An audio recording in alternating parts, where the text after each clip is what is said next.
Seja bem-vindo ao canal Informação Cristã. Antes de continuar, deixe um like e inscreva-se no canal para continuar recebendo novos vídeos. Muito obrigado e que Deus te abençoe.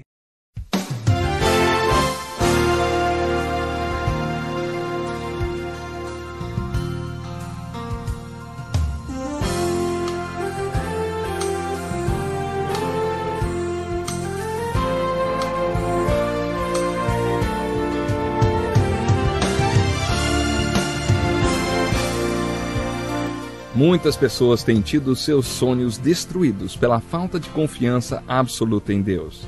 A Bíblia está repleta de exemplos de grandes sonhos cumpridos para a glória de Deus. Encontro com a Palavra é um programa escrito pelo Dr. Dick Woodward e narrado por Pastor Edson Bruno. Ouça e descubra verdades que lhe ajudarão no seu dia a dia. Com você, Pastor Edson Bruno.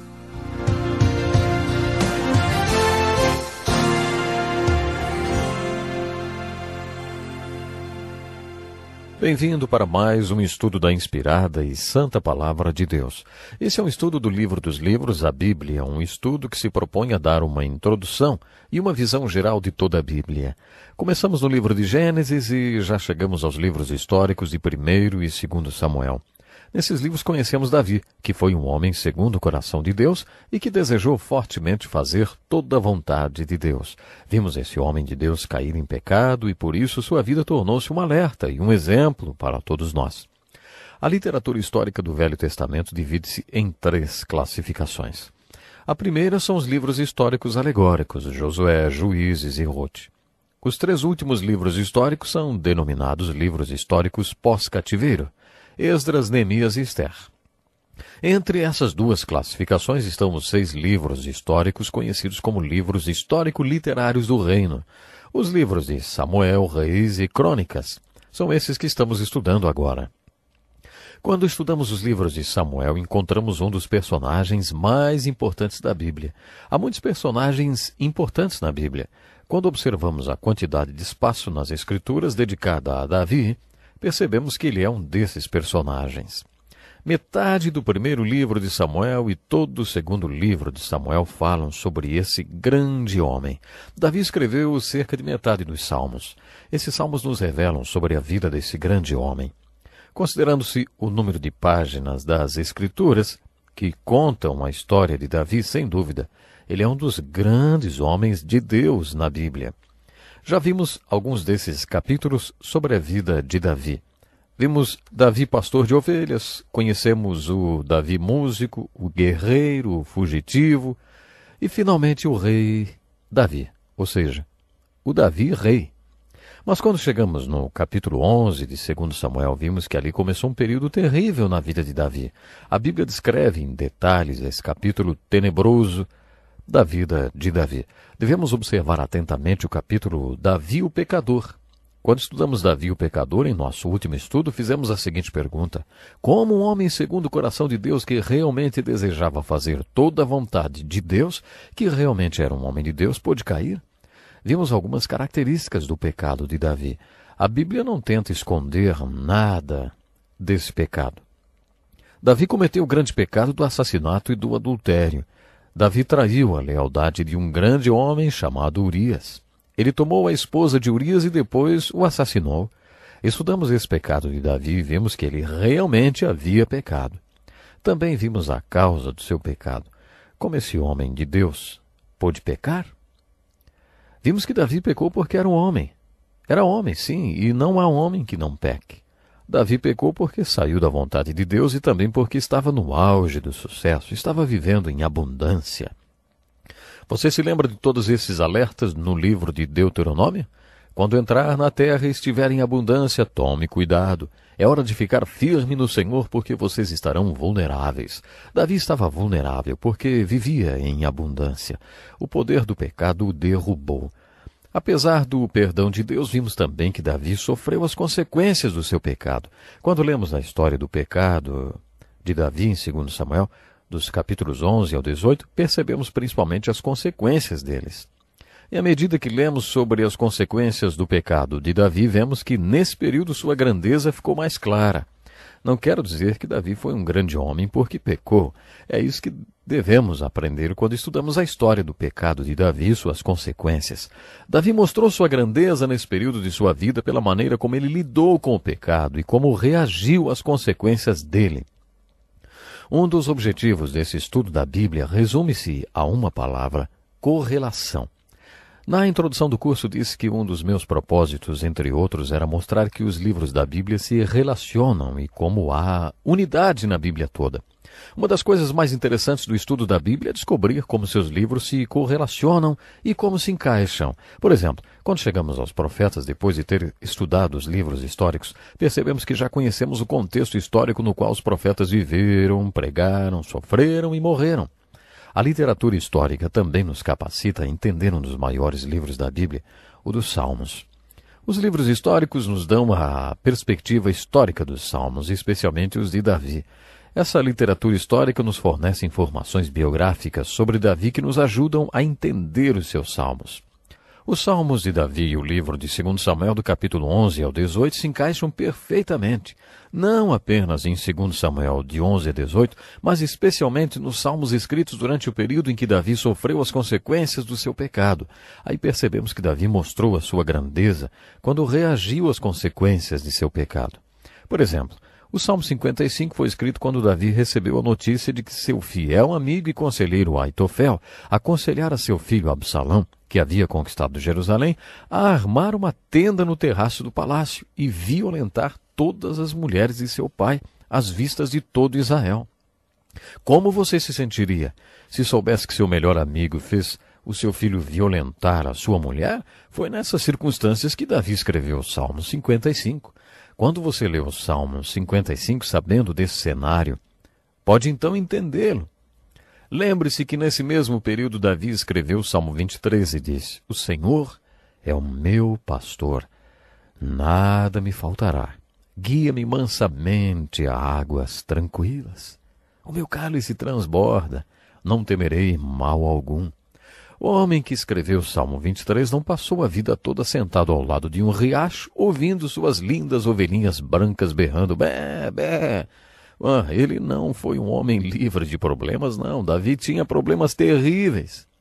No Salmo 55 ele descreve como estava se sentindo. Ele disse: olha, estou agitado e ando perplexo. Eu sinto temor. Temor e tremor me apertaram, o horror me cobriu. Mas no meio desse horror e de tudo que estava acontecendo na sua vida, Davi disse: lança o seu fardo sobre o Senhor, e ele te susterá. Eu invoco a Deus e ele me salva. De tarde, de manhã e ao meio-dia oro e clamo, e ele ouve a minha voz. Lança o teu fardo sobre o Senhor, e ele te susterá. Isso mostra a grandeza do homem Davi. No Salmo 55, num dos momentos mais horríveis da sua queda e das consequências do seu erro, Davi nos mostra como acertar com o erro. Ele afirma nesse salmo: se fosse um inimigo que me afrontava, eu o teria suportado. Mas era tu, homem, meu igual, meu guia e meu íntimo amigo. Conversávamos juntos suavemente e íamos com a multidão à casa de Deus.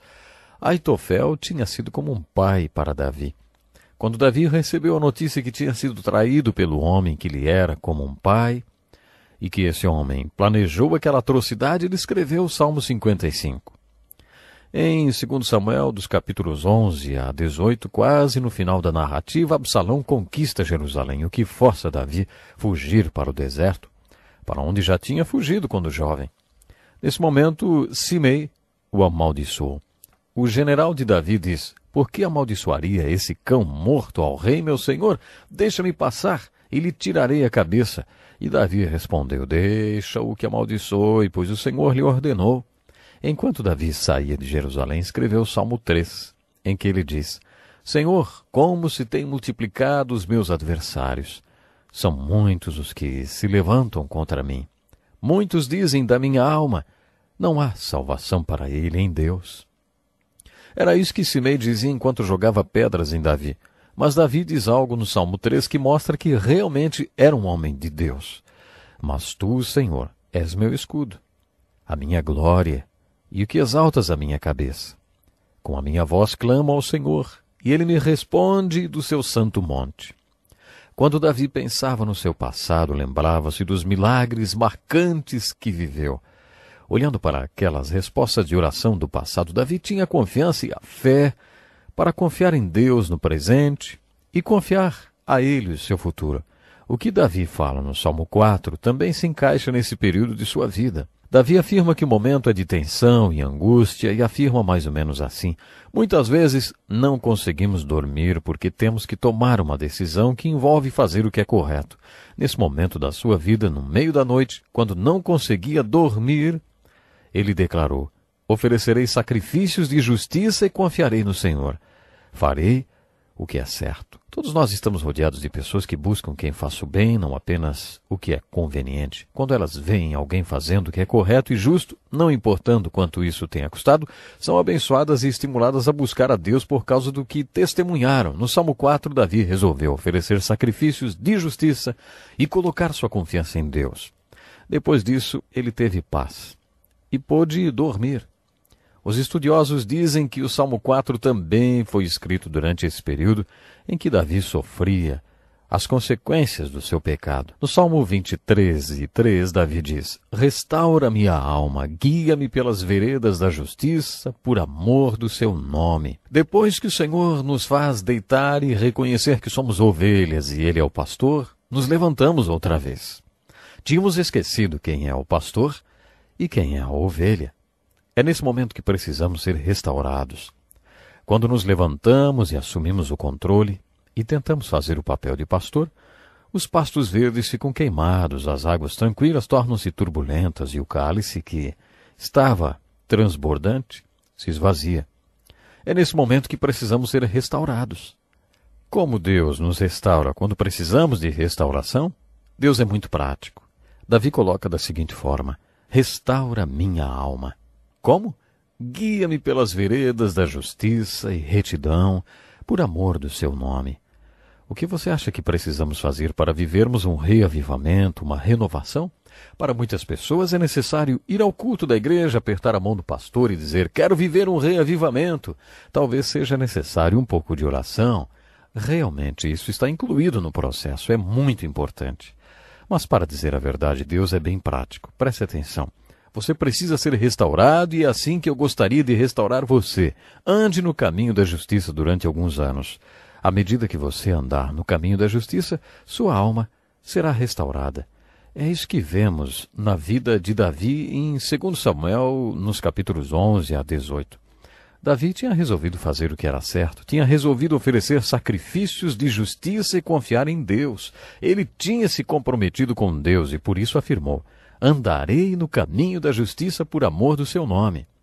Depois disso, Davi andou no caminho da justiça por muitos anos. Enquanto Davi andou no caminho da justiça e foi disciplinado e sofreu todas as consequências do seu pecado, também recebeu de Deus a graça necessária para fazer o que era reto.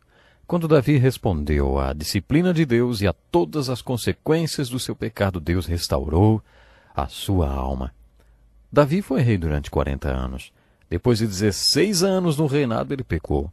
Depois do pecado, Davi voltou a andar no caminho da justiça e então Deus restaurou sua alma e também o seu reino.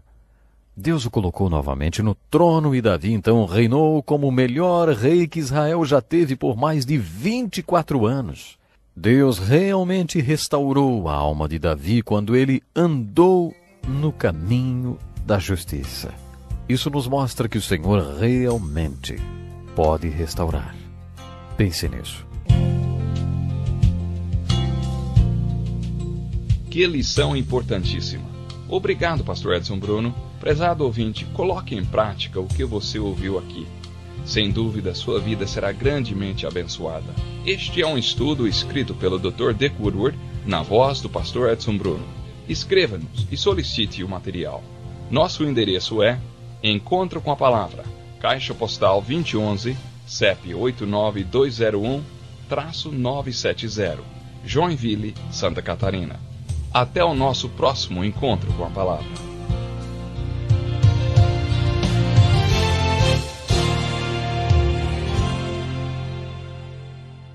Obrigado por ter assistido um vídeo do nosso canal Informação Cristã. Esperamos que ele tenha edificado a sua vida e também da sua família. Pedimos que por favor se inscreva no nosso canal, dê um like e compartilhe esse vídeo para o maior número de pessoas, para que elas também sejam edificadas e alcançadas pela palavra do nosso Deus. Que Deus te abençoe e até o próximo vídeo.